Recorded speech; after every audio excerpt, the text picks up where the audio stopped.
Hola gente de YouTube. Hoy les traigo una creepypasta, se llama Donkey Kong Country, el juego cancelado. Denle like que empecemos.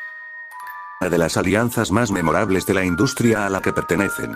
Es en este contexto en el que nace el videojuego de Donkey Kong Country, una revolución gráfica en su tiempo y un juego muy inocente, apartamento para todo tipo de audiencia. Desde la salida de DKC, ya se veía venir una segunda parte, pues Nintendo y Rare no perderían la oportunidad de sacar adelante la joya que acababan de crear. Un año después, en 1995 llega Donkey Kong Country 2, Diddy's Conquest, una de las mejores entregas para el viejo Super Nintendo. Un título innovador e igual de inocente que su antecesor, aparentemente. Todos sabemos que en las versiones beta de los videojuegos se dejan muchos elementos atrás. Escenarios, personajes, objetos, etc. DKC2 no fue la excepción. En la lista de los enemigos, se encontraba un misterioso personaje un tanto diferente al resto de villanos. Se trataba de Mr. X, un pirata igual que los demás enemigos del juego, pero con un aire un tanto diferente. A diferencia de la mayoría, Mr. X era un fantasma, y, aunque podemos encontrar a otros fantasmas en el juego, este tenía un aspecto un poco más siniestro. Cargaba una espada, lo cual es común en los enemigos de este título, no tenía piernas, en lugar de manos tenía dos garfios, su piel era blanca, con globos oculares rojos y retinas negras, y un sombrero y chaqueta de capitán desgarrada. Estas eran las características que conformaban a dicho personaje, pero no es principalmente su aspecto lo que lo hace inquietante. Todos conocemos a Nintendo como el niño inocente de la industria de los videojuegos. Su catálogo en aquella época era mucho más suave que hoy. Mucho tenía que ver la censura de la época, pero también las estrictas normas de violencia que tenía Nintendo en aquel entonces, llegando inclusive a ser muy criticada dicha empresa por quitar la sangre de videojuegos como Mortal Kombat. Nintendo entendió pronto que esto resultaba molesto y, en muchos casos, hasta inaceptable para los videojugadores, por lo que comenzó a ser más flexible, dejando la sangre para la segunda entrega de Mortal Kombat, entre otras nuevas libertades. Pero hubo un punto en el que estas libertades fueron más allá.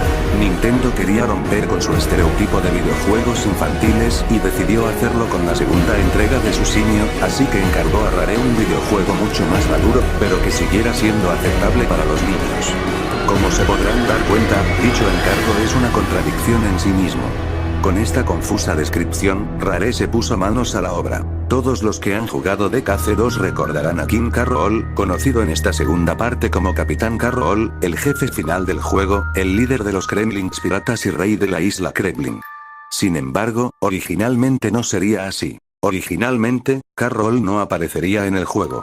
Esto era porque, según el libro de la versión beta que fue empacado accidentalmente en la caja del juego para el mercado alemán, K. Rool era asesinado por un poderoso espectro llamado Mr. X. Más adelante en el libro, en la sección de personajes en el apartado de enemigos, se encontraba la imagen de este espectro. Junto a la imagen de este, se encontraba un pequeño texto que decía, Mr. X Keimens Chkentino Deratin Irgendues Choneinmargese, lo que significa Mr. X nadie lo conoce o lo ha visto antes en alguna parte. Mr. X fue concebido para ser el villano principal de esta entrega, él asesinaría a K. Rool después de secuestrar a Candy Kong, la novia de Donkey Kong, por considerar que ya no lo necesitaría más. Entonces, Donkey y Diddy deciden ir al rescate de Candy y se aventuran a la isla de los Kremlings. Ya en la isla, Funky Kong les otorga armas, pero no las armas inocentes de Donkey Kong 64, sino armas reales. Estas harían explotar a los enemigos al dispararles, haciéndoles despedir sangre. La idea de las armas reales fue considerada nuevamente para la versión de 64, pero, al igual que en el Super Nintendo, fue desechada. El videojuego se hacía más sangriento conforme se avanzaba, ya que el número de enemigos que había que matar aumentaba. Los adversarios de esta beta son muy diferentes a sus contrapartes de la versión final, pues cuando estos usaban sus armas tenían un efecto más real. Es decir, sus espadas realmente cortaban a nuestros personajes, al igual que los camiones los aplastaban, haciendo un espectáculo más violento. Como en todos los videojuegos de aquella época, la historia dentro del juego era poca o nula. Para saberla, había que consultar el libro que acompañaba al juego en su caja.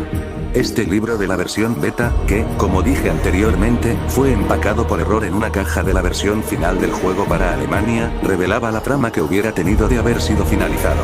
Resulta que el objetivo de Mr. X era volver a la vida. Para lograr esto, tenía que sacrificar a Candy bajo un ritual Kremlin de magia negra. Aunque en el libro no se revela por qué específicamente ella, se puede suponer que esto se debe a que en esos días la historia de un videojuego no era muy importante, todos los esfuerzos se centraban principalmente en la jugabilidad, o bien, que esto sería revelado dentro de la trama del juego. Cuando la versión beta finalizó con unos cuantos niveles, se llamó a los testadores para que opinaran sobre el juego y buscaran bugs.